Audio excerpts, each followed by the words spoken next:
Chapter 25. Nietzsche. Nietzsche, 1844 to 1900, regarded himself rightly as the successor of Schopenhauer, to whom, however, he is superior in many ways, particularly in the consistency and coherence of his doctrine. Schopenhauer's oriental ethic of renunciation seems out of harmony with his metaphysic of the omnipotence of will. In Nietzsche, the will has ethical as well as metaphysical primacy. Nietzsche, though a professor, was a literary rather than an academic philosopher. He invented no new technical theories in ontology or epistemology. His importance is primarily in ethics, and secondarily as an acute historical critic. I shall confine myself almost entirely to his ethics and his criticism of religion, since it was this aspect of his writing that made him influential. His life was simple. His father was a Protestant pastor, and his upbringing was very pious. He was brilliant at the university as a classicist and student of philology, so much so that in 1869, before he had taken his degree, he was offered a professorship of philology at Basel, which he accepted. His health was never good, and after periods of sick leave, he was obliged to retire finally in 1879. After this, he lived in health resorts in Switzerland. In 1888, he became insane and remained so until his death. He had a passionate admiration for Wagner, but quarrelled with him, nominally over Parsifal, which he thought too Christian and too full of renunciation. After the quarrel, he criticized Wagner savagely, and even went so far as to accuse him of being a Jew. His general outlook, however, remained very similar to that of Wagner in The Ring. Nietzsche's Superman is very like Siegfried, except that he knows Greek. This may seem odd, but that is not my fault. Nietzsche was not consciously a romantic. Indeed, he often severely criticizes the Romantics. Consciously, his outlook was Hellenic, but with the Orphic component omitted. He admired the pre-Socratics, except Pythagoras. He has a close affinity to Heraclitus. Aristotle's magnanimous man is very like what Nietzsche calls the noble man, but in the main he regards the Greek philosophers from Socrates onwards as inferior to their predecessors. He cannot forgive Socrates for his humble origin. He calls him a roturier, and accuses him of corrupting the noble Athenian youth with a democratic moral bias. Plato especially is condemned on account of his taste for edification. Nietzsche, however, obviously does not quite like condemning him, and suggests to excuse him that perhaps he was insincere, and only preached virtue as a means of keeping the lower classes in order. He speaks of him on one occasion as a great Cagliostro. He likes Democritus and Epicurus, but his affection for the latter seems somewhat illogical, unless it is interpreted as really an admiration for Lucretius. As might be expected, he has a low opinion of Kant, whom he calls a moral fanatic à la Rousseau. In spite of Nietzsche's criticism of the Romantics, his outlook owes much to them. It is that of aristocratic anarchism, like Byron's, and one is not surprised to find him admiring Byron. He attempts to combine two sets of values which are not easily harmonized. On the one hand, he likes ruthlessness, war, and aristocratic pride. On the other hand, he loves philosophy and literature and the arts, especially music. Historically, these values coexisted in the Renaissance. Pope Julius II, fighting for Bologna and employing Michelangelo, might be taken as the sort of man whom Nietzsche would wish to see in control of governments. It is natural to compare Nietzsche with Machiavelli, in spite of important differences between the two men. As for the differences, Machiavelli was a man of affairs, whose opinions had been formed by close contact with public business, and were in harmony with his age. He was not pedantic or systematic, and his philosophy of politics scarcely forms a coherent whole. Nietzsche, on the contrary, was a professor, an essentially bookish man, and a philosopher in conscious opposition to what appeared to be the dominant political and ethical trends of his time. The similarities, however, go deeper. Nietzsche's political philosophy is analogous to that of the Prince, not the Discourses, though it is worked out and applied over a wider field. Both Nietzsche and Machiavelli have an ethic which aims at power and is deliberately anti-Christian, though Nietzsche is more frank in this respect.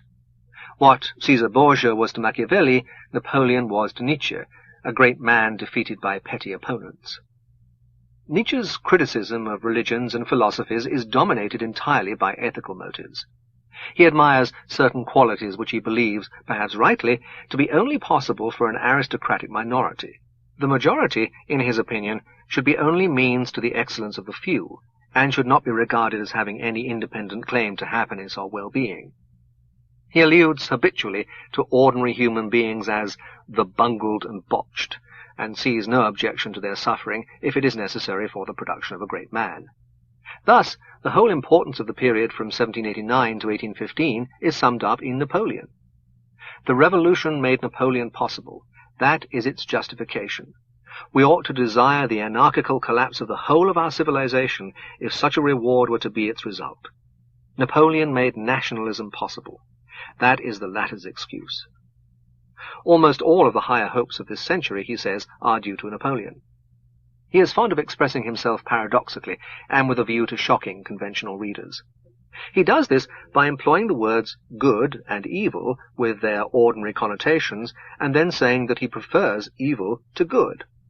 His book, Beyond Good and Evil, really aims at changing the reader's opinion as to what is good and what is evil, but professes, except at moments, to be praising what is evil and decrying what is good. He says, for instance, that it is a mistake to regard it as a duty to aim at the victory of good and the annihilation of evil. This view is English, and typical of that blockhead John Stuart Mill, a man for whom he has a specially virulent contempt. Of him he says, "I abhor the man's vulgarity when he says, what is right for one man is right for another. Do not to others that which you would not that they should do unto you." Footnote. I seem to remember that someone anticipated Mill in this dictum. End of footnote. Such principles would fain establish the whole of human traffic upon mutual services, so that every action would appear to be a cash payment for something done to us. The hypothesis here is ignoble to the last degree. It is taken for granted that there is some sort of equivalence in value between my actions and thine. True virtue, as opposed to the conventional sort, is not for all, but should remain the characteristic of an aristocratic minority. It is not profitable or prudent. It isolates its possessor from other men.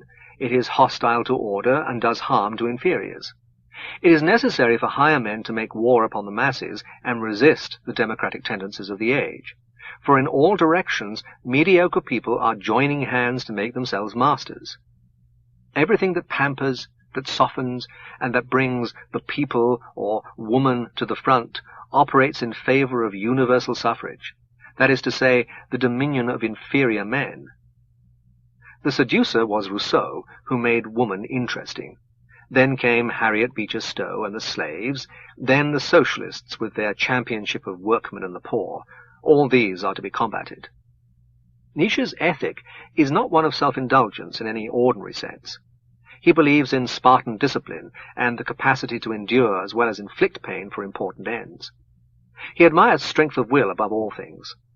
I test the power of a will, he says, according to the amount of resistance it can offer and the amount of pain and torture it can endure, and know how to turn to its own advantage.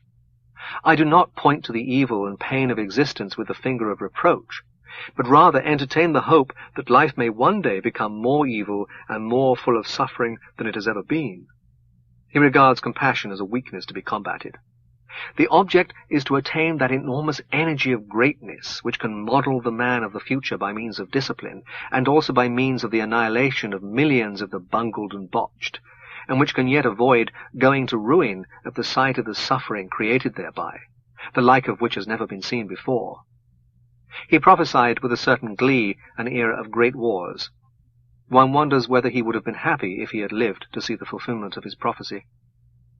He is not, however, a worshipper of the state. Far from it.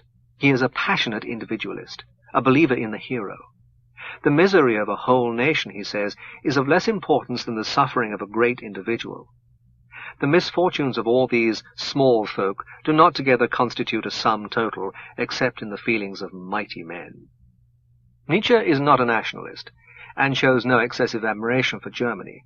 He wants an international ruling race, who are to be the lords of the earth. A new vast aristocracy, based upon the most severe self-discipline, in which the will of philosophical men of power and artist tyrants will be stamped upon thousands of years.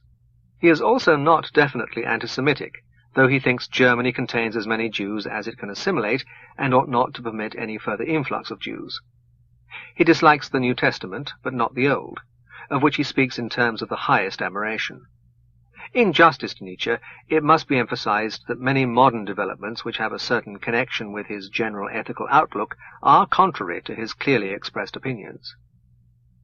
Two applications of his ethic deserve notice. First, his contempt for women.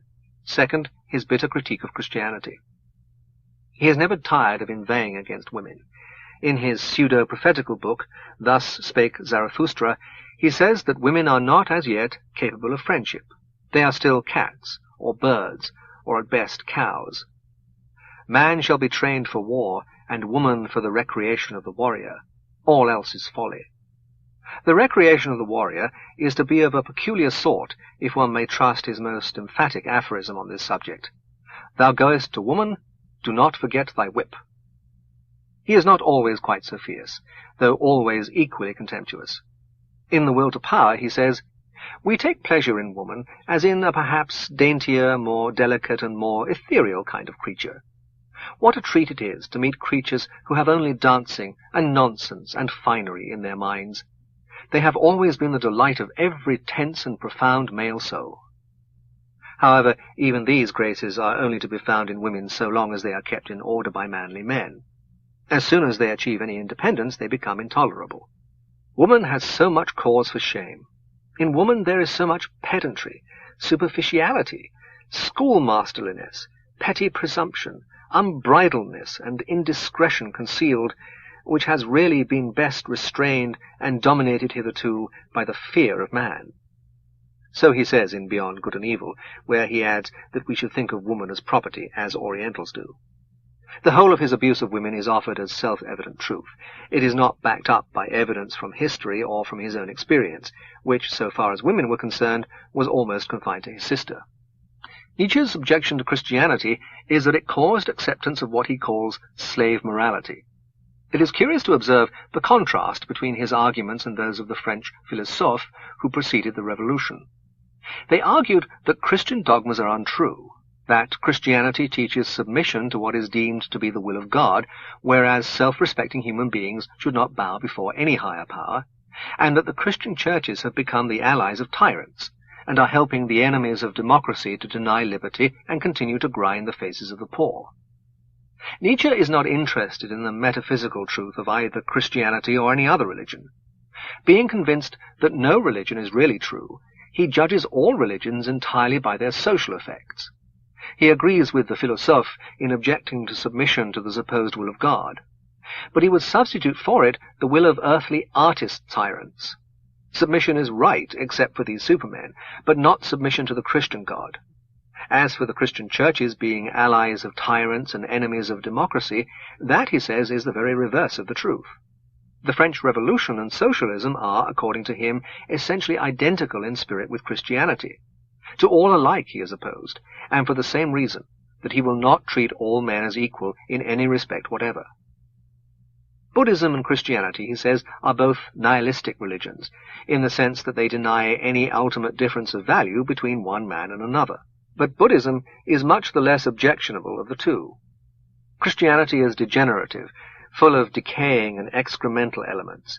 Its driving force is the revolt of the bungled and botched. This revolt was begun by the Jews, and brought into Christianity by holy epileptics like St. Paul, who had no honesty. The New Testament is the gospel of a completely ignoble species of man. Christianity is the most fatal and seductive lie that ever existed. No man of note has ever resembled the Christian ideal. Consider, for instance, the heroes of Plutarch's Lives. Christianity is to be condemned for denying the value of pride, pathos of distance, great responsibility, exuberant spirits, splendid animalism, the instincts of war and of conquest, the deification of passion, revenge, anger, voluptuousness, adventure, knowledge. All these things are good, and all are said by Christianity to be bad, so Nietzsche contends. Christianity, he argues, aims at taming the heart in man, but this is a mistake. A wild beast has a certain splendor, which it loses when it is tamed. The criminals with whom Dostoevsky associated were better than he was because they were more self-respecting. Nietzsche is nauseated by repentance and redemption, which he calls a folie séculaire. It is difficult for us to free ourselves from this way of thinking about human behavior. We are heirs to the conscience vivisection and self-crucifixion of 2,000 years. There is a very eloquent passage about Pascal which deserves quotation because it shows Nietzsche's objections to Christianity at their best. What is it that we combat in Christianity? That it aims at destroying the strong, at breaking their spirit, at exploiting their moments of weariness and debility, at converting their proud assurance into anxiety and conscience trouble, that it knows how to poison the noblest instincts and to infect them with disease until their strength, their will to power, turns inwards, against themselves, until the strong perish through their excessive self-contempt and self-immolation. That gruesome way of perishing of which Pascal is the most famous example. In place of the Christian saint, Nietzsche wishes to see what he calls the noble man, by no means as a universal type, but as a governing aristocrat. The noble man will be capable of cruelty, and on occasion of what is vulgarly regarded as crime. He will recognize duties only to equals. He will protect artists and poets, and all who happen to be masters of some skill. But he will do so as himself a member of a higher order than those who only know how to do something.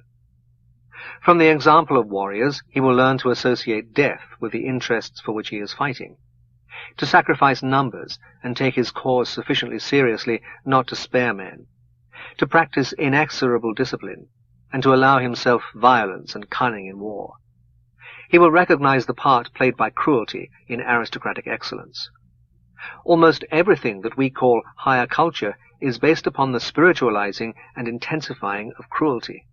The nobleman is essentially the incarnate will to power. What are we to think of Nietzsche's doctrines? How far are they true? Are they in any degree useful? Is there in them anything objective, or are they the mere power fantasies of an invalid? It is undeniable that Nietzsche has had a great influence, not among technical philosophers, but among people of literary and artistic culture. It must also be conceded that his prophecies as to the future have so far proved more nearly right than those of liberals or socialists. If he is a mere symptom of disease, the disease must be very widespread in the modern world. Nevertheless, there is a great deal in him that must be dismissed as merely megalomaniac. Speaking of Spinoza, he says, "How much of personal timidity and vulnerability does this masquerade of a sickly recluse betray?" Exactly the same may be said of him, with less reluctance, since he has not hesitated to say it of Spinoza. It is obvious that in his daydreams he is a warrior, not a professor. All the men he admires were military. His opinion of women, like every man's, is an objectification of his own emotion towards them, which is obviously one of fear. Forget not thy whip, but 9 women out of 10 would get the whip away from him, and he knew it, so he kept away from women and soothed his wounded vanity with unkind remarks. He condemns Christian love because he thinks it is an outcome of fear. I am afraid my neighbor may injure me, and so I assure him that I love him. If I were stronger and bolder, I should openly display the contempt for him which of course I feel. It does not occur to Nietzsche as possible that a man should genuinely feel universal love, obviously because he himself feels almost universal hatred and fear, which he would fain disguise as lordly indifference. His nobleman, who is himself in daydreams, is a being wholly devoid of sympathy, ruthless, cunning, cruel, concerned only with his own power. King Lear, on the verge of madness, says, "I will do such things, what they are yet I know not, but they shall be the terror of the earth." This is Nietzsche's philosophy in a nutshell. It never occurred to Nietzsche that the lust for power, with which he endows his Superman, is itself an outcome of fear. Those who do not fear their neighbors see no necessity to tyrannize over them. Men who have conquered fear have not the frantic quality of Nietzsche's artist-tyrant Neros who try to enjoy music and massacre while their hearts are filled with dread of the inevitable palace revolution. I will not deny that, partly as a result of his teaching, the real world has become very like his nightmare, but that does not make it any the less horrible. It must be admitted that there is a certain type of Christian ethic to which Nietzsche's strictures can be justly applied. Pascal and Dostoevsky, his own illustrations, have both something abject in their virtue. Pascal sacrificed his magnificent mathematical intellect to his God, thereby attributing to him a barbarity which was a cosmic enlargement of Pascal's morbid mental tortures. Dostoevsky would have nothing to do with proper pride. He would sin in order to repent and to enjoy the luxury of confession. I will not argue the question how far such aberrations can justly be charged against Christianity, but I will admit that I agree with Nietzsche in thinking Dostoevsky's prostration contemptible. A certain uprightness and pride, and even self-assertion of a sort, I should agree, are elements in the best character. No virtue which has its roots in fear is much to be admired. There are two sorts of saints, the saint by nature and the saint from fear. The saint by nature has a spontaneous love of mankind. He does good because to do so gives him happiness. The saint from fear, on the other hand, like the man who only abstains from theft because of the police, would be wicked if he were not restrained by the thought of hellfire or of his neighbour's vengeance. Nietzsche can only imagine the second sort of saint. He is so full of fear and hatred that spontaneous love of mankind seems to him impossible. He has never conceived of the man who, with all the fearlessness and stubborn pride of the Superman, nevertheless does not inflict pain because he has no wish to do so. Does anyone suppose that Lincoln acted as he did from fear of hell? Yet to Nietzsche, Lincoln is abject, Napoleon magnificent. It remains to consider the main ethical problem raised by Nietzsche, namely, should our ethic be aristocratic, or should it, in some sense, treat all men alike? This is a question which, as I have just stated it, has no very clear meaning, and obviously the first step is to try to make the issue more definite. We must in the first place try to distinguish an aristocratic ethic from an aristocratic political theory. A believer in Bentham's principle of the greatest happiness of the greatest number has a democratic ethic, but he may think that the general happiness is best promoted by an aristocratic form of government. This is not Nietzsche's position. He holds that the happiness of common people is no part of the good per se. All that is good or bad in itself exists only in the superior few. What happens to the rest is of no account. The next question is, how are the superior few defined? In practice, they have usually been a conquering race or a hereditary aristocracy, and aristocracies have usually been, at least in theory, descendants of conquering races. I think Nietzsche would accept this definition. No morality is possible without good birth, he tells us. He says that the noble caste is always at first barbarian, but that every elevation of man is due to aristocratic society. It is not clear whether Nietzsche regards the superiority of the aristocrat as congenital or as due to education and environment. If the latter, it is difficult to defend the exclusion of others from advantages for which, ex hypothesi, they are equally qualified.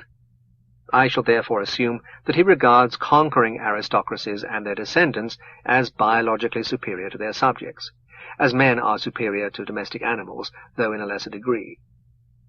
What shall we mean by biologically superior?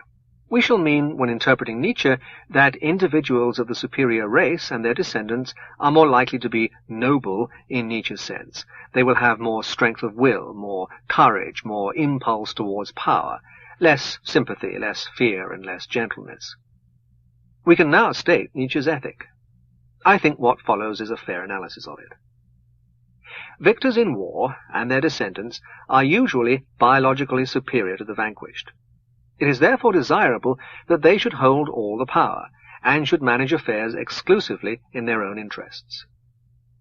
There is here still the word desirable to be considered. What is desirable in Nietzsche's philosophy? From the outsider's point of view, what Nietzsche calls desirable is what Nietzsche desires.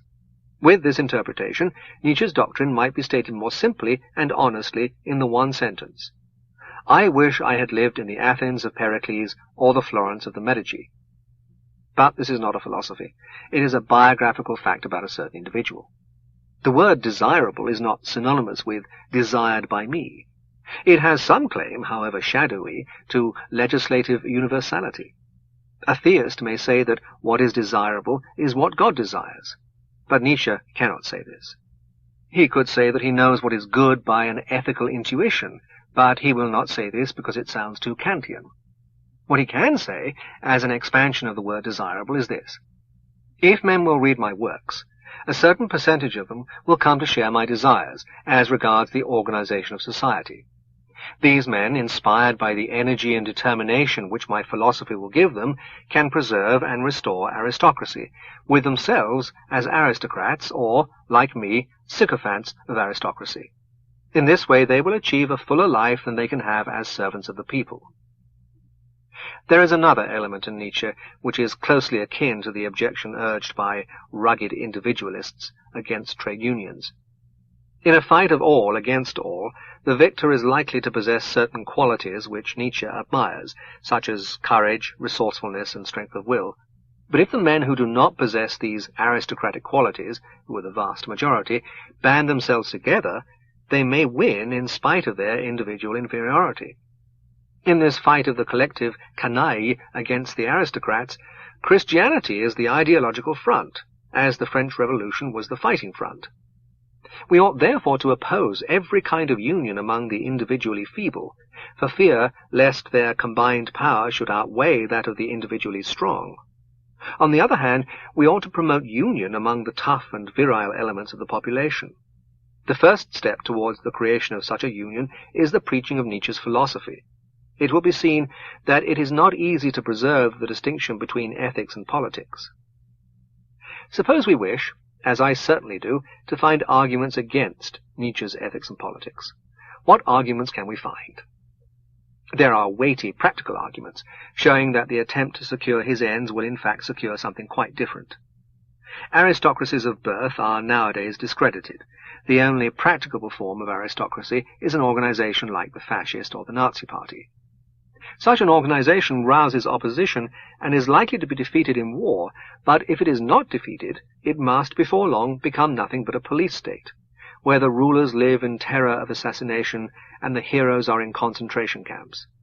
In such a community, faith and honor are sapped by delation, and the would-be aristocracy of supermen degenerates into a clique of trembling poltroons. These, however, are arguments for our time. They would not have held good in past ages, when aristocracy was unquestioned. The Egyptian government was conducted on Nietzschean principles for several millennia. The governments of almost all large states were aristocratic until the American and the French revolutions. We have therefore to ask ourselves whether there is any good reason for preferring democracy to a form of government which has had such a long and successful history. Or rather, since we are concerned with philosophy, not politics, whether there are objective grounds for rejecting the ethic by which Nietzsche supports aristocracy. The ethical, as opposed to the political question, is one as to sympathy. Sympathy, in the sense of being made unhappy by the sufferings of others, is to some extent natural to human beings. Young children are troubled when they hear other children crying. But the development of this feeling is very different in different people. Some find pleasure in the infliction of torture. Others, like Buddha, feel that they cannot be completely happy so long as any living thing is suffering. Most people divide mankind emotionally into friends and enemies, feeling sympathy for the former but not for the latter. An ethic such as that of Christianity or Buddhism has its emotional basis in universal sympathy. Nietzsche's in a complete absence of sympathy. He frequently preaches against sympathy, and in this respect one feels that he has no difficulty in obeying his own precepts. The question is, if Buddha and Nietzsche were confronted, could either produce any argument that ought to appeal to the impartial listener? I am not thinking of political arguments. We can imagine them appearing before the Almighty, as in the first chapter of the book of Job, and offering advice as to the sort of world he should create. What could either say? Buddha would open the argument by speaking of the lepers, outcast and miserable, the poor toiling with aching limbs and barely kept alive by scanty nourishment, the wounded in battle, dying in slow agony, the orphans ill-treated by cruel guardians, and even the most successful haunted by the thought of failure and death. From all this load of sorrow, he would say, a way of salvation must be found, and salvation can only come through love. Nietzsche, whom only omnipotence could restrain from interrupting, would burst out when his turn came. "Good heavens, man, you must learn to be of tougher fibre. Why go about snivelling because trivial people suffer? Or, for that matter, because great men suffer. Trivial people suffer trivially. Great men suffer greatly, and great sufferings are not to be regretted because they are noble. Your ideal is a purely negative one, absence of suffering, which can be completely secured by non-existence. I, on the other hand, have positive ideals. I admire Alcibiades, and the Emperor Frederick II, and Napoleon. For the sake of such men, any misery is worthwhile. I appeal to you, Lord, as the greatest of creative artists. Do not let your artistic impulses be curbed by the degenerate, fear-ridden maunderings of this wretched psychopath. Buddha, who in the courts of heaven has learnt all history since his death, and has mastered science with delight in the knowledge and sorrow at the use to which men have put it, replies with calm urbanity. You are mistaken, Professor Nietzsche, in thinking my ideal a purely negative one. True, it includes a negative element, the absence of suffering, but it has in addition quite as much that is positive as is to be found in your doctrine. Though I have no special admiration for Alcibiades and Napoleon, I too have my heroes. My successor Jesus, because he told men to love their enemies. The men who discovered how to master the forces of nature and secure food with less labor. The medical men who have shown how to diminish disease. The poets and artists and musicians who have caught glimpses of the divine beatitude. Love and knowledge and delight in beauty are not negations. They are enough to fill the lives of the greatest men that have ever lived. All the same, Nietzsche replies, your world would be insipid. You should study Heraclitus, whose works survive complete in the celestial library. Your love is compassion, which is elicited by pain. Your truth, if you are honest, is unpleasant, and only to be known through suffering. And as to beauty, what is more beautiful than the tiger who owes his splendor to his fierceness? No, if the Lord should decide for your world, I fear we should all die of boredom. You might, Buddha replies, because you love pain, and your love of life is a sham. But those who really love life would be happy as no one can be happy in the world as it is. For my part, I agree with Buddha as I have imagined him. But I do not know how to prove that he is right by any argument such as can be used in a mathematical or a scientific question. I dislike Nietzsche because he likes the contemplation of pain, because he erects conceit into a duty, because the men whom he most admires are conquerors, whose glory is cleverness in causing men to die. But I think the ultimate argument against his philosophy, as against any unpleasant but internally self-consistent ethic, lies not in an appeal to facts, but in an appeal to the emotions. Nietzsche despises universal love. I feel it the motive power to all that I desire as regards the world. His followers have had their innings, but we may hope that it is coming rapidly to an end.